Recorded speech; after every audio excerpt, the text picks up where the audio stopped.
Who are the Habs' core four players going into the 2023-24 season? How about the core eight? I'll tell you who I think they are, plus make a prediction who they'll be in 4 years from now, the 2026-2027 season. What changes, if any, do I think there will be in just 4 short years from now? Keep watching to find out, so welcome to Talkin' Habs, where you get your daily fix of Bleu Blanc Rouge. Hey everybody, I'm Rick. Welcome in. All right, so how this works is I will go over my list for the core 4 and then the core 8 for this upcoming season, and then I'm going to make predictions on who will still be on those lists or who will be added in the next 4 years, and that'll be the 2026-27 season. So sit back, relax, enjoy, and let's get started. Nick Suzuki and Cole Caulfield lead this list because, let's face it, the Habs don't go anywhere without these two. The Siamese twins, attached at the hip and always have a sense of where the other twin is. Both signed long-term and your perennial goal leader and points leader for years to come. As the twins roll, so will the team roll, both leading the team to greater heights. A future top 3 duo in the NHL. Cream rises to the top, and so will they. Kirby Dach was impressive in his first season here in Montreal. A perfect fit and equal contributor on the wing with Nick and Cole. But put him at center and he becomes a physically dominant offensive powerhouse. A power forward center who will be here well beyond his 4-year bridge deal. An absolute must-have in the lineup, and the reason the Habs weren't more aggressive in trying to land Pierre-Luc Dubois. They had Dach and didn't need to land Pierre-Luc Dubois.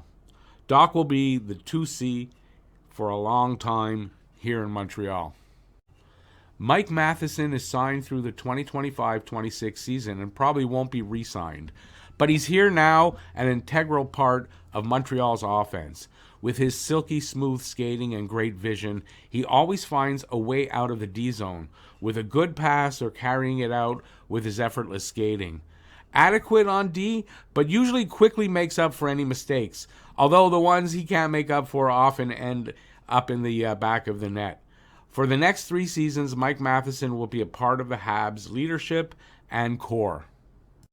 Sitting just outside the core 4 is Caden Gooley, playing first-line minutes in his rookie season and excelling at the role. Incredible. And you know going forward, he'll only get better. A Shea Weber minus the blistering slap shot, a physical two-way defenseman, big hitter, demolishes opponents, especially against the boards. A real leader on the ice and a future member of the Habs' new Big Four on defense, and a Hab for many, many more years. Because he is still waiver exempt, Raphael Harvey-Pinard may still be sent down out of necessity, but he shouldn't be, and he should be on this list.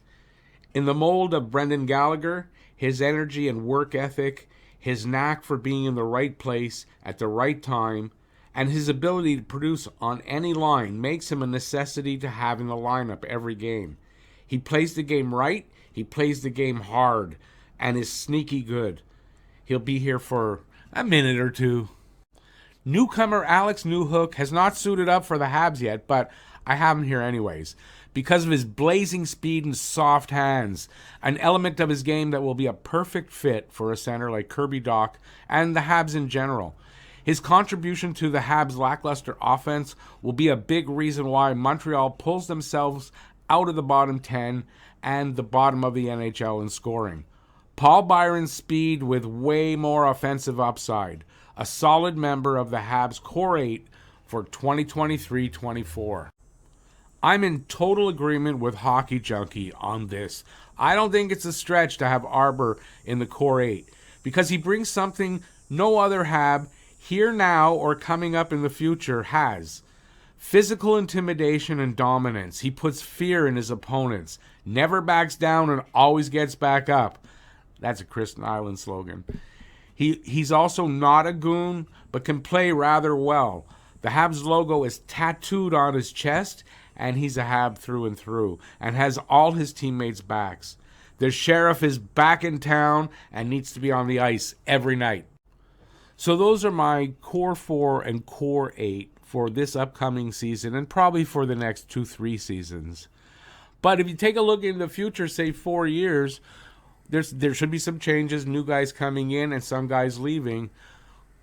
Who's going to be the core 4 and the core 8 in 2026 and 2027 and beyond? And that's where we're at right now. Let's get started. Nick Suzuki, Cole Caulfield, and Kirby Dach. Still in the core 4 and by 2026-27 at the top of their games. Caden Gooley. With Mike Matheson gone by now, Gooley takes his place. 25 years old and still not in his prime years. A leader and member of the Habs' Big Four. Joining them to make the core 8 players in 2026-27 are 4 players not on the first list. That's not to say the first 4 guys are gone, but they won't be able to match these 4 in my opinion. Lane Hutson, in all likelihood, will arrive in Montreal in the last couple of weeks of this season and never leave, not go to the AHL, and just be an NHL player his whole career. A dynamic, uber-skilled defenseman with potential that's just through the roof. He does things few defensemen ever could do, things you can't teach. An excellent skater with tons of speed. He'll be wowing NHL crowds here and around the league for a long time. He'll be a member of the Big Four and an essential piece in future success and an obvious part of the core 8 by 2026-27. We're going to have to coin new words to describe his play before he's done. Yuri Slafkovsky was drafted with the thought that he won't win the Calder Trophy or even find his game at all in the first season. But by 4 to 5 years down the road, Slav would be a dominant power forward. A physical, big forward that could also put 35 to 40 pucks into the back of the net. And so far, he's on track. His first season shouldn't worry you. And by 2026-27, we will all be singing Slafkovsky's praises. If he fulfills his potential, he'll be here in the core 8. It's too early to have him there this season, but I'm expecting a solid performance from him. 40 points, 75 games. For a 19-year-old kid, that would be impressive. Controversial number 5 pick David Reinbacher should make this team to start the 2024-25 season and be a top 4 staple for the next 10 to 15 years, according to Habs GM Kent Hughes and the scouting department.